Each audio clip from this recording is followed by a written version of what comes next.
میں اللہ تعالیٰ کا محبوب ایک ذات ہے اور وہ ہے آپ کے اور میرے آقا اور نبی صلی اللہ علیہ وسلم کی ذات. آپ ہیں اللہ کے محبوب، لیکن یہ دیکھنا ہے حضور کے محبوب کون ہیں کہ جن سے آقا سب سے زیادہ پیار کرتے ہیں، سب لوگوں سے بڑھ کے جن سے حضور کو پیار ہے، وہ کون لوگ ہیں؟ صحابہ کرام رضوان اللہ علیہم اجمعین نے حضور سے پوچھا، آقا بتائیں آپ لوگوں میں سب سے زیادہ کس سے پیار کرتے ہیں؟ میرے آقا نے فرمایا وہ علی ہے، وہ فاطمہ ہے، وہ حسن ہے، وہ حسین ہے علیہم السلام. یہ حضور علیہ السلام نے اعلان کر کے بتا دیا ان چار سے سب سے زیادہ میں پیار کرتا ہوں. اب حضرات حسین سے، ان میں سے حضرت حسن اور حضرت حسین ہیں جو حضور کو بہت زیادہ محبوب ہیں. کتنا پیار کرتے ہیں؟ احادیث میں آتا ہے حضور علیہ السلام لیٹے ہوتے ہیں، یہ حضور کے پیٹ پہ چڑھ جاتے ہیں، حضور کے سینے پر کھیلتے ہیں، ایسا پیار کرتے ہیں. اور ایک صحابی کہتے ہیں کہ میں ایک دن حضور کی بارگاہ میں آیا اور حضور علیہ السلام نے ان شہزادوں کو ایسے ہاتھ میں، کبھی حسن کو کبھی حسین کو، ہاتھوں میں ہاتھ پکڑے ہوئے ہیں اور پاؤں اپنے پاؤں پر ان کے رکھے ہوئے ہیں، اور حضور پھر اس طرح ان کو اپنے اوپر چڑھا رہے ہیں. ایسے چڑھتے چڑھتے میں نے دیکھا کہ وہ حضور کے سینے پر چڑھ جاتے ہیں. یہ پیار کا انداز ہے. اور ایک دفعہ حضور علیہ السلام کی بارگاہ میں ایک صحابی آئے، حضرت سعد بن ابی وقاص رضی اللہ تعالیٰ عنہ. وہ کہتے ہیں کہ میں حضور کی بارگاہ میں آیا، آقا کی حالت یہ تھی کہ آقا آرام فرما رہے تھے، لیٹے ہوئے تھے، اور حضرات حسین کریمین آپ کے سینہ مبارکہ پر کھیل رہے تھے. میں نے عرض کیا آقا یہ آپ کو پیارے لگتے ہیں؟ یہ آپ کو پیارے لگتے ہیں؟ حضور نے فرمایا تو پوچھتا ہے پیارے لگتے ہیں، سن یہ جنتی پھول ہیں، اللہ نے میری گود میں بھیج دیے ہیں. حضور ایسا پیار ان سے کرتے ہیں، اتنا پیار کرتے ہیں. اور انہی حضرات میں سے ایک وہ ہستی ہے جو ان کی ہمشیرہ ہیں، حضرت سیدنا مولا علی کی لگتے جگر ہیں، حضرت سیدہ فاطمہ الزہرا کی نور نظر ہیں، اور حضرت سیدہ زینب سلام اللہ علیہا ان کا نام ہے. ان سے بھی حضور کو بہت زیادہ محبت تھی، اتنا پیار تھا. ایک روایت میں حضرات حسین کے بارے میں آتا ہے کہ وہ نماز میں حضور کی پشت پر سوار ہوتے، حضرت سیدہ زینب بھی حضور کی پشت پر سوار ہو جایا کرتی تھی. سبحان اللہ. ان کی ولادت، کیونکہ آج میں نے انہی کا ذکر خیر کرنا ہے، ان کی ولادت 5 یا 6 ہجری میں ہوئی. حضور علیہ السلام کی ظاہری حیات مبارکہ کے 5 یا 6 سال انہیں میسر آئے. 5-6 سال ہماری اور ہمارے بچوں کی جو عمریں ہیں وہ اور ہیں، اور ان حضرات کی 5-6 سال کی عمر یہ بڑی عظیم عمر ہے. یہ عام بچوں جیسی عمریں نہیں ہیں. یہ 5-6 سال کی عمر میں بھی اللہ تعالیٰ نے انہیں صحابیت کا درجہ عطا کیا ہے. حضور علیہ السلام کا معمول تھا کبھی کسی بچے کو بیعت نہیں کیا. حضور نے بچوں کو بیعت کرنے کا آقا کا معمول تھا ہی نہیں، لیکن حضرت حسن کو آپ نے بیعت کیا ہے، حضرت حسین کو بیعت کیا ہے. تو یہ کیوں بیعت کیا؟ تاکہ امت کو بتا دے، کوئی یہ نہ سمجھے کہ یہ صحابی نہیں ہے، ان کی عمر چھوٹی تھی. بھئی یہ چھوٹی عمر والے ہیں، لیکن دیکھو تو صحیح یہ بیٹے کس کے ہیں. چھوٹی عمر نہ دیکھو، ان کی نسبت دیکھو کس ذات کے ساتھ ہے. ان کو پڑھا کون رہا ہے، ان کی تربیت کون کر رہا ہے، ان کو تعلیم کون دے رہا ہے، اس کی طرف تم نے دیکھنا ہے. تو سیدہ زینب نے 5 یا 6 سال حضور علیہ السلام کی حیات مبارکہ کے پائے ہیں. وہ صحابیہ ہیں حضور علیہ السلام کی. حضرت زینب سے نبی پاک علیہ السلام کو اس طرح محبت اور اتنا پیار تھا. ایک دفعہ حضور علیہ السلام نماز پڑھا رہے ہیں، آپ کمر پر سوار ہیں، حضور نے سجدہ لمبا کر دیا. جب جب سیدہ زینب اتری ہے پھر حضور نے سجدے سے سر اٹھایا ہے. یہ حضور کا ان سے پیار تھا. اور ایک دفعہ آقا بیٹھے ہیں آپ کی بارگاہ میں, ایک انگوٹھی یا بعض روایات میں ایک ہار کا ذکر ہے, آپ کی بارگاہ میں تحفہ پیش کیا گیا. وہ انگوٹھی تھی یا ہار تھا؟ آپ علیہ الصلوۃ والسلام نے فرمایا یہ انگوٹھی یا ہار میں اس کو دوں گا جو مجھے سارے لوگوں میں سب سے زیادہ محبوب ہے. جب یہ حضور نے فرمایا تو اس کے بعد نبی پاک صلی اللہ علیہ وآلہ وسلم سیدہ کے گھر گئے اور حضرت سیدہ زینب کو وہ تحفہ دے دیا. اس سے پتا چلا کہ آقا کو جہاں حضرات حسنین کریمین بہت زیادہ محبوب تھے, اسی طرح ان کی ہمشیرہ حضرت سیدہ زینب بھی بہت ہی زیادہ محبوب تھی. جب حضور علیہ الصلوۃ والسلام کا وصال باکمال قریب تھا, چند لمحے پہلے آپ نے اپنے گھر کے جتنے بچے تھے سب کو بلایا, حضرات حسنین کریمین کو, سیدہ زینب کو, اور بھی جو حضرات تھے سب حاضر تھے. تو حضرت سیدہ زینب بڑی فہم و فراست والی تھی, یہ علم الکلام پر بڑی مہارت رکھتی تھی. ابھی میں آگے بات عرض کرتا ہوں. تو حضرت سیدہ زینب کو قرآن اور اس کی تفسیر کا بھی بہت زیادہ علم تھا. یہ انہیں اپنے باب مدینۃ العلم سے وراثت میں ملا تھا. مولا علی کی لخت جگر ہیں تو علم قرآن پر جو مہارت مولا علی شیر خدا کو تھی وہ اور کس کو کہاں. کہ حضرت مولا علی شیر خدا فرماتے ہیں مجھے جو آیت نازل ہوئی ہے اس آیت کے بارے میں یہ بھی پتا ہے کہ آیت کب نازل ہوئی, آیت کہاں نازل ہوئی اور کیسے نازل ہوئی, کس کے بارے میں نازل ہوئی ہے. ہر آیت کے بارے میں مجھے اللہ نے یہ علم عطا فرمایا ہے. تو مولا علی تو وہ ہیں جنہیں اتنا قرآن کا علم ہے اور انہوں نے قرآن کے علم کی وارثہ اور اپنے علوم کی وارثہ اپنی بیٹی سیدہ زینب کو بنایا ہے. تو بتاؤ ان کا بھی علم پھر کوئی کام ہوگا. یہ حضور کی بارگاہ میں بھی حاضر تھی. تو نبی پاک علیہ السلام لیٹے ہوئے تھے, سب کی آنکھوں میں آنسو تھے. یہ سیدہ زینب چھوٹی عمر نبی پاک علیہ السلام کے قریب ہوئی اور آقا کے سینے پر اپنا ہاتھ رکھ دیا. جب سینے پہ ہاتھ رکھا نبی پاک علیہ السلام نے پیار اور محبت سے اپنی اس شہزادی کو دونوں ہاتھوں سے پکڑا اور اپنے سینے سے چمٹا لیا. اتنا حضور ان سے پیار کرتے تھے. جب ان کی ولادت ہوئی حضور علیہ السلام کسی سفر پہ گئے ہوئے تھے. سیدہ نے مولا علی شیر خدا سے کہا کہ آپ ان کا نام کوئی تجویز کریں. تو مولا علی نے کہا نام آقا کے بغیر اور کوئی نہیں رکھ سکتا ہے, میں انتظار کروں گا.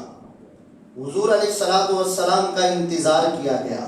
جب آقا تشریف لائے میرے آقا کا معمول تھا جب سفر پر جاتے تو سب سے گھر والوں میں سے سب سے آخر میں سیدہ کو ملتے تھے, سیدہ فاطمہ الزہرا. اور جب سفر سے واپس آتے تو سب سے پہلے اپنے گھر والوں میں سے سیدہ فاطمہ الزہرا کو ملتے تھے. جب آپ سفر سے واپس آئے تو معمول مبارک تو یہی تھا, تو سیدھے اپنی لخت جگر سیدہ کائنات فاطمہ الزہرا سلام اللہ علیہا کے گھر میں آئے. اور جب آئے تو گھر تو بھوکا نور بن چکا تھا, مبارکیں آ رہی تھیں. اللہ تعالیٰ نے دختر عطا کی ہے, بیٹی عطا کی ہے. حضور علیہ السلام نے گود میں اٹھایا اور ایک کھجور کا کچھ حصہ حضور علیہ السلام نے اپنے منہ مبارک میں لیا, اس کو چبا کے نرم کیا اور پھر اپنے لعاب میں ملا ہوا وہ کھجور کا ٹکڑا حضور علیہ السلام نے سیدہ زینب کو گھٹی میں عطا کر دیا. یہ پہلی خوراک تھی جو سیدہ زینب کے پیٹ کے اندر گئی ہے اور وہ حضور علیہ السلام کے لعاب ملا کھجور کا ٹکڑا تھا. لیکن یہ کیسے فیضان, جب حضور گھٹی دے رہے ہیں تو یہ فیضان بھی آقا کا ان کے اندر جا رہا ہے.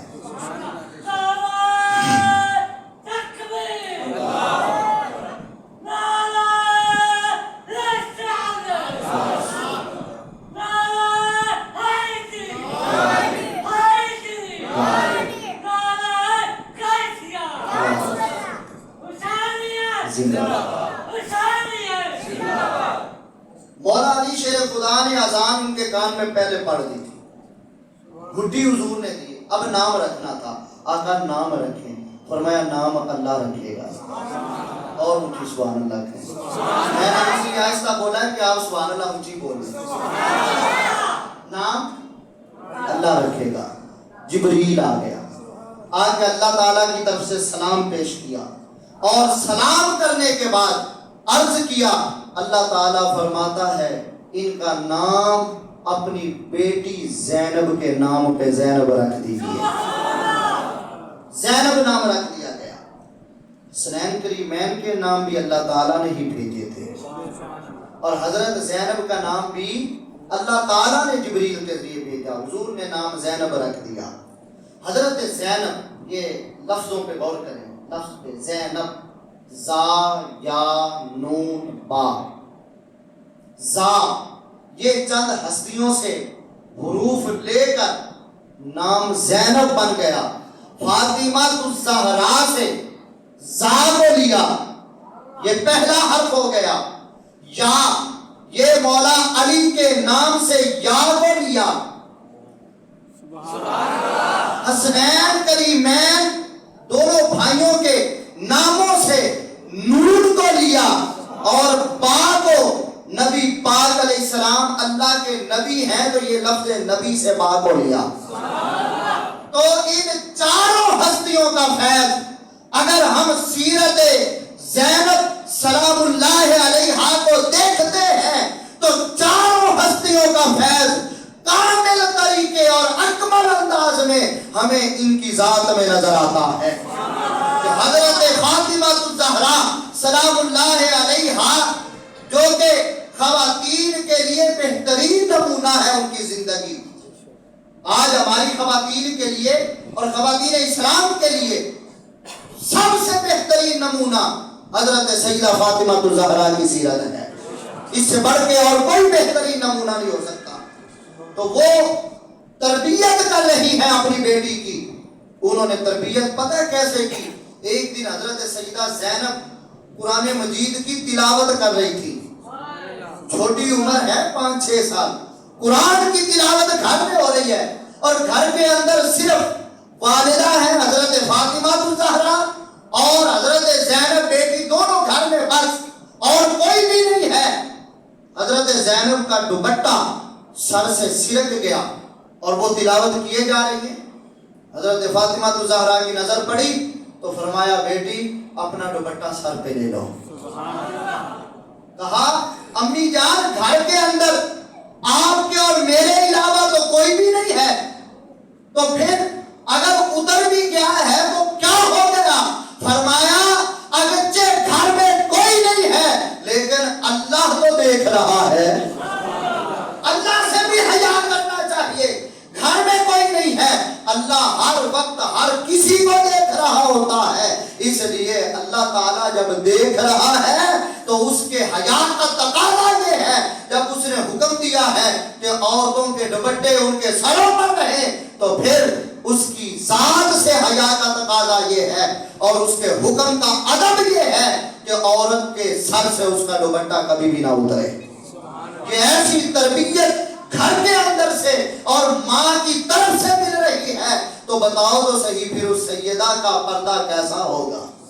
اس لیے میں نے کہا سیدہ فاطمہ الزہرا کی سیرت خواتین اسلام کے لیے بہترین نمونہ ہے، یہ یاد رکھیے، اور اپنی بچیوں کو، اپنی عورتوں کو، اپنے گھر میں خواتین کو یہ سیرت کے رسالے اور کتابیں پڑھانے چاہیے اور دکھانے ان کو چاہیے کہ یہ پڑھو اور اس جیسی بننے کی تم بھی کوشش کرو، یہ سیرت پڑھو، تو یہ ہمارا فرض بنتا ہے۔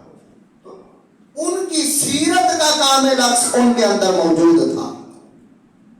دوسرے حضرت مولا علی شیر خدا، علم، سبحان اللہ، حضرت مولا علی شیر خدا فصاحت و بلاغت میں، علوم اسلامیہ میں اور طرح کے علم میں اللہ نے انہیں مہارت عطا کی تھی، اور حضرت سیدہ زینب جب بولتی تھی، اب وقت نہیں ہے، میں اس خطبے کو تو اب ذکر نہیں کر سکتا کہ حضرت زینب نے جو دمشق کے اندر یزید کے دربار میں خطبہ دیا تھا، وہ خطبہ بول تو سیدہ زینب رہی تھی، لیکن جو پردے میں لوگ سن رہے تھے اور خواتین سن رہی تھی وہ یہ سمجھ رہی تھی اور سمجھ رہے تھے کہ یہ مولا علی شیر خدا بول رہے ہیں۔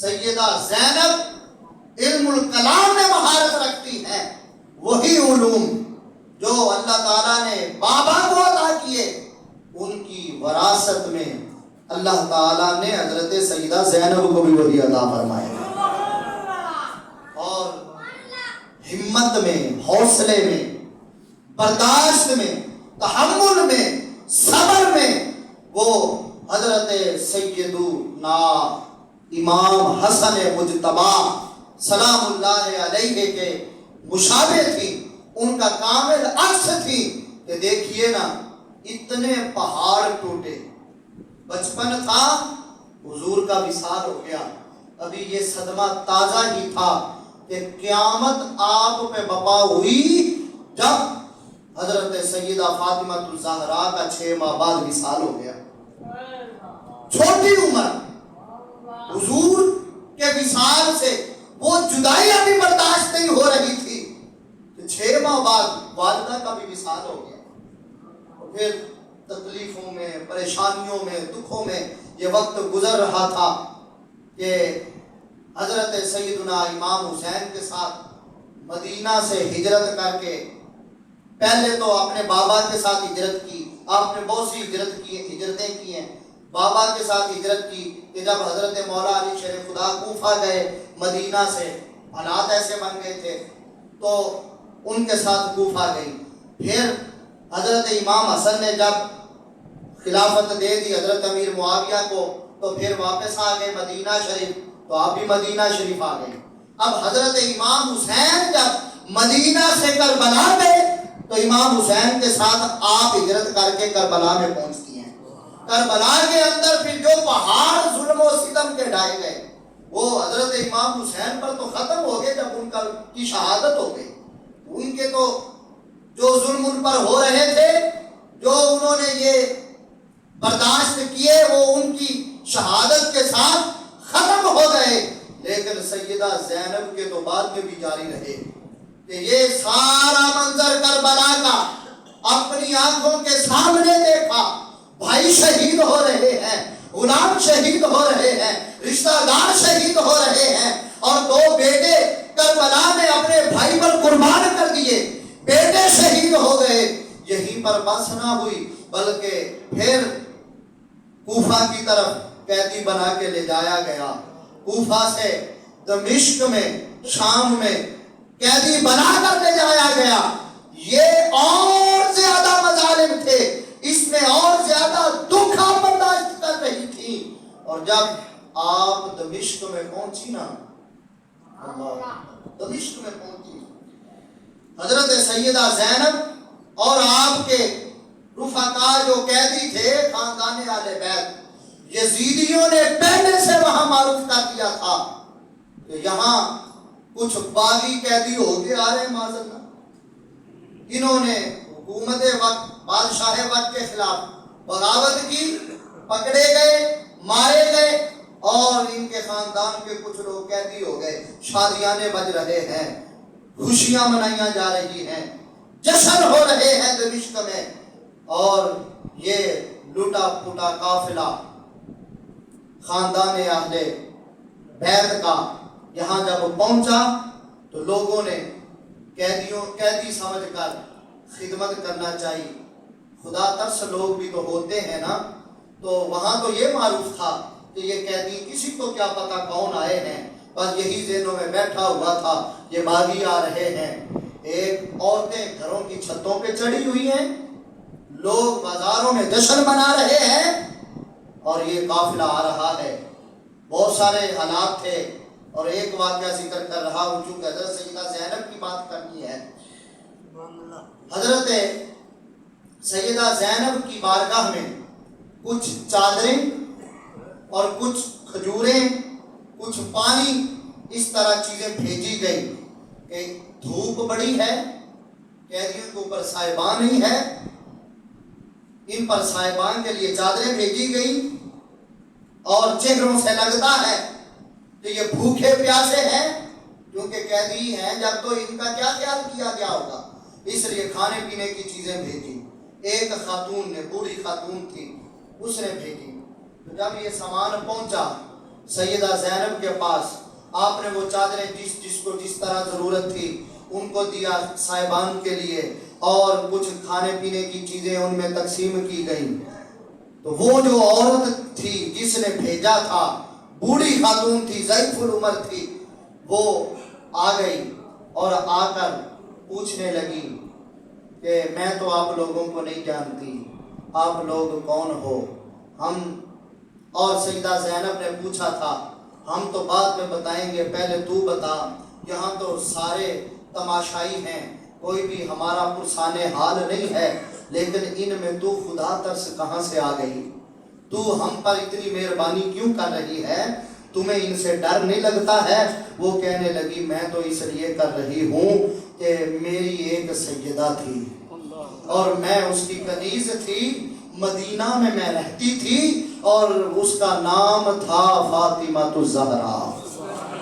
میں اس کی کنیز تھی، اس کے گھر میں نوکرانی تھی اور وہاں رہتی تھی۔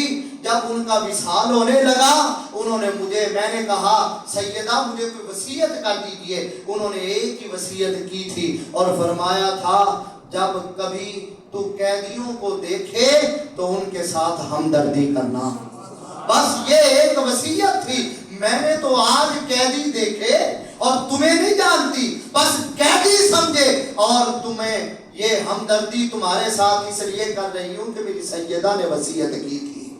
آپ کی آنکھوں میں آنسو آ گئے، سیدہ زینب کی آنکھوں میں، اور فرمایا اب یہ تو پہنچ چکی ہیں وہاں کہ یہ خاتون کون ہے، یہ پہنچ چکی ہیں، لیکن کہا تو نے ہم سے ہمدردی کی ہے اس حال میں کہ یہ سارے دشمن ہیں، کوئی بھی یہاں ہمارا حال نہیں پوچھ رہا، یہ سب تماشائی بنے ہوئے ہیں، تو نے حال پوچھا، تو نے ہمدردی کی ہے، اب مانگ تو کیا مانگتی ہے، کچھ مانگ لے ہم سے۔ تو اس نے کہا کہ میں ایک ہی بات کرتی ہوں، آپ میرے لیے دعا کر دیجئے کہ میں جب وہاں سے جدا ہوئی تھی، سیدہ سے میں وہاں سے جدا ہوئی اور دمشق کی طرف آ رہی تھی، تو وہاں سیدہ کے چھوٹے بیٹے حسن اور حسین تھے، چھوٹی شہزادی زینب تھی، ان کو نہیں دیکھا ہے، دعا کر دو اللہ مجھے جیتے جیتے ان کی زیارت کروا، بس ان کی زیارت کرنا چاہتی ہوں۔ سیدہ کے آنسو اور تیز ہوئے اور نقاب اٹھایا، کہا دیکھ لے یہ اس سیدہ کی بیٹی زینب ہے، آج دیکھ لے وہ ہے، تیری دعا قبول ہو گئی۔ تو یہ دعا اس وقت قبول ہو گئی، اب اس کی کیفیت اور ہو گئی، کہتی ہے کہ میں اس حال میں اس زینب کو دیکھوں گی، ایسی دعا قبول ہوئی کہ جب دیکھوں تو وہ قیدی بن چکی ہے، اس حال میں میری یہ دعا قبول ہوگی، مجھ سے پہلے موت کیوں نہیں آ گئی کہ اس حال میں ان کو دیکھوں۔ اور کہا وہ حسن حسین کہاں ہے، اور پھر کہنے لگی حسن کی تو مجھے پتا چلا تھا شہادت ہو گئی، حسین اللہ کہاں ہے، کہا وہ جو سب سے اونچا سر نظر آ رہا ہے، وہ جو سب سے اونچا سر نظر آ رہا ہے وہ حسین کا ہے، جس کو تو گود میں کھلاتی رہی ہے وہی حسین ہے۔ تو جناب والا یہ وہ منظر تھا اور ایسے حالات تھے کہ خاندان رسول کو اس طرح پھرایا گیا اور دمشق کے اندر لے جایا گیا کہ وہاں صاحبان تک نہیں، ان کو ایک جگہ پہ پانی نہیں تھا، ذرا سا ٹھہرنا پڑا قافلے کو، انہوں نے جو سپہ سالار تھا اپنے لیے خیمہ لگایا کہ دھوپ بہت زیادہ ہے، کچھ انتظار کرنا پڑے گا تو میں خیمے میں انتظار کروں گا، اور وہاں جو خاندان رسول تھے جن کے لیے جوڑے جنت سے آ جاتے، جنہیں اللہ نے جنت کے سردار بنا دیا ہے، اور جنہیں اللہ تبارک و تعالیٰ کے پیارے محبوب صلی اللہ علیہ وسلم اپنے کندھوں پر سوار کیا کرتے تھے، آج وہ ننگی سواریوں کے اوپر سوار ہیں۔ ننگی سواریاں مطلب کہ سواری جانوروں کے اوپر کوئی چیز نہیں ہے، بس ان کی ننگی پشتیں ہیں اور ان کے اوپر ان کو سوار کیا ہوا ہے۔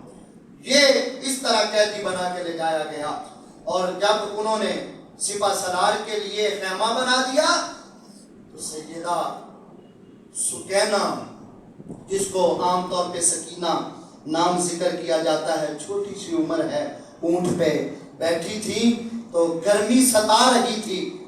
ایک دور درخت دیکھا، اس درخت کا تھوڑا سا سائبان نظر آیا، اس سائبان میں اونٹ کو چلا کے لے گئی اور وہاں اونٹ کو بٹھایا، وہاں بیٹھ گئی اور وہیں سواری کے اوپر ہی کجاوا تھا، اس میں لیٹ گئی۔ لیٹی تو آنکھ لگ گئی، پانی لے آئے قافلے والے، پانی آ گیا، قافلہ آگے چل پڑا۔ کچھ آگے پہنچے تو حضرت سیدنا امام حسین کا سر مبارک جس نیزے پر انہوں نے سوار کیا ہوا تھا، وہ نیزہ اس کے ہاتھ سے نکلا اور زمین میں گڑ گیا۔ اب بڑا زور لگایا کہ یہ نیزہ نکل جائے، لیکن نیزہ نکل نہیں رہا۔ حضرت امام حسین کا سر مبارک اس نیزے پر اور وہ زمین میں گڑا ہوا ہے۔ پھر زین العابدین علیہ السلام کے پاس آئے اور کہا کہ دیکھو کیا ہوا ہے، تیرے بابا کا سر نہیں زمین سے نکل رہا، تو کیا ماجرا ہوا؟ وہ پھوپھی جان سیدہ زینب کے پاس آئے اور آ کے کہا پھوپھی جان دیکھیں قافلے میں سے کوئی رہ تو نہیں گیا، قافلے میں سے کوئی رہ تو نہیں گیا۔ تو جب سیدہ زینب نے اس قافلے کو دیکھا غور سے تو سکینہ وہاں نظر نہیں آئی ہے۔ کہا یہ سکینہ تیری بہن نظر نہیں آ رہی۔ تو پیچھے جب گئے تو وہاں جب پہنچے، وہاں ایک پردہ پوش خاتون اس ننھی سکینہ کے ساتھ باتیں کر رہی ہے، اور اس کے چہرے سے جو گرد و غبار ہے، جو پسینہ ہے، اس کو صاف کر رہی ہے، اس طرح باتیں کر رہی ہے۔ اور آپ جانتے ہیں کہ خواتین کی عادت ہوتی ہے بچوں کو کہانیاں سناتی ہیں، اور بچیاں پھر وہ یاد کر کے، بچے یاد کر کے والدہ کو اور اپنی خواتین کو سناتے ہیں۔ اس طرح وہ اب کربلا کا واقعہ وہ پردہ پوش خاتون اپنی اس بیٹی سکینہ سے سن رہی ہے، اور سکینہ خود سنا رہی ہے۔ یہ دیکھے نا یہ کیسا منظر ہے، وہاں سنایا جا رہا ہے۔ سیدہ زینب اور دیگر حضرات جب پہنچے نا تو وہ پردہ پوش خاتون ہیں اور ان سے پیار بھری باتیں ہو رہی ہیں۔ حضرت سکینہ کو لیا اور پوچھا اے خاتون آپ کون ہیں کہ جو اس پریشانی کے عالم میں کہ ہم اس کو پیچھے چھوڑ گئے قافلے سے اور ہم تو چلے گئے، آپ نے ہماری بیٹی کا خیال رکھا، آپ کون ہیں؟ تو حضرت زینب نے جب اتنا پوچھا انہوں نے پردہ ہٹایا تو وہ اور کوئی نہیں تھی، وہ سیدہ زینب کی والدہ سیدہ فاطمہ الزہرا تھی، اور کہہ رہی تھی میری بیٹی پیچھے رہ گئی، مجھے تو قبر میں بھی چین نہیں آیا، میں قبر سے آ گئی اور اپنی بیٹی کا خیال رکھ رہی۔ حضرات محترم، سیدہ زینب سلام اللہ علیہا پھر دمشق سے پھر ہجرت ہوئی، مدینہ طیبہ پہنچی۔ آج لوگ باتیں کرتے ہیں کہ یہ یزید کو بچانے کے لیے، جناب دیکھو نا سیدہ زینب تو واپس آ گئی تھی، وہ تو یزید کے پاس ہی رہی تھی، وہ یزید کے پاس سے گئی نہیں تھی، اس کے پاس ہی رہی، ان کا ادھر ہی وصال ہوا، پھر دمشق میں ان کو دفن کیا گیا۔ لیکن یہ بے بنیاد بات ہے، آپ کے مزاج کے بارے میں 3 طرح کی روایات کتابوں میں ملتی ہیں کہ آپ کا مدینہ طیبہ جانا کربلا کے بعد یہ ثابت ہے، لیکن اس کے بعد آپ نے ہجرت کی ہے دمشق کی طرف یعنی شام کی طرف، تو یہ بعض روایات میں ملتا ضرور ہے لیکن اس کا سبب نہیں بیان کیا جاتا، وہ سبب بھی وہاں لکھا ہوا ہے۔ سبب کیا تھا؟ جب یہ مدینہ طیبہ قافلہ پہنچا نا، اب ظاہری بات ہے خاندان رسول کے ساتھ آج ہم 14 صدیاں بعد اتنا پیار کرتے ہیں، تو بتاؤ تو صحیح جن کے اندر وہ موجود تھے وہ کتنا پیار کرتے ہوں گے جی؟ جب یہ قافلہ مدینہ پہنچا، مدینہ کی حالت کیا تھی، لوگوں کی، خواتین کی حالت کیا تھی؟ اب لوگ آتے ان کی بارگاہ میں، ان سے حالات پوچھتے، خواتین آتی سیدہ زینب سے حالات پوچھتی تو حضرت سیدہ زینب کے پاس جب خواتین آئیں گی حالات تو بتانے ہی تھے. تو اس طرح یہ جب حالات بتائے جاتے تو گورنر مدینہ نے یزید کو لکھا کہ اگر حکومت بچانا چاہتے ہو تو ان کو یہاں سے نکال دو، نہیں تو مدینہ کے اندر تجھ سے بغاوت شروع ہو جائے گی، یہ تیرے خلاف نکل آئیں گے. تو پھر یزید نے کیا کیا؟ طریقے سے واردات کی اور حضرت سیدہ زینب کو یہاں سے، چونکہ بڑا خطرہ تو حضرت زینب کا تھا، حضرت زینب کو وہاں سے ہجرت کرنے پہ مجبور کیا اور کہا کہ اس رستے سے لے کے آنا جہاں کربلا آتا ہے. واپس مدینہ سے دمشق کربلا کے بعد کس رستے سے لانا ہے؟ جس رستے میں کربلا آتا ہے. زخم تو پہلے ہی تازے تھے لیکن جب دوبارہ کربلا پہنچی تو حالت غیر ہو گئی اور اب ایسے تھا جیسے دوبارہ کربلا ہے اور یہاں وہ مارکا ہو رہا ہے. ایسی حالت ہوئی اور یہ برداشت نہ کر سکی. یہاں جب دوبارہ کربلا پہنچی طبیعت اتنی ناساز ہوئی کہ آپ پھر شام میں پہنچی اور وہاں آپ کا وصال ہو گیا. تو آپ یہ نہیں، اور وہ حضرات کہتے ہیں کہ ساری زندگی دمشق میں رہی، ساری زندگی سر لمبا کر کے کہتے ہیں جیسے وہ بڑا لمبا عرصہ جی ہیں. کربلا کے بعد وہ 1.5 سال زندہ رہی.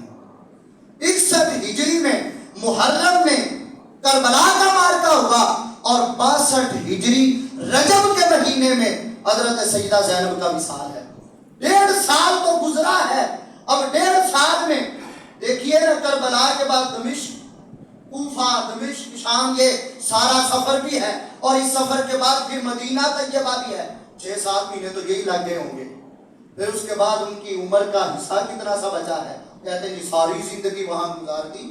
تو یہ یزید کو بچانے کے لیے کام کرتے ہیں، لیکن جو بچا رہے ہیں بچاتے رہیں. اللہ ان کا حشر یزید کے ساتھ کر دے اور ہمارا حشر خاندان رسول کے ساتھ کر دے. اللہ تعالی ہماری حاضری اپنی بارگاہ عالیہ میں قبول فرمائے.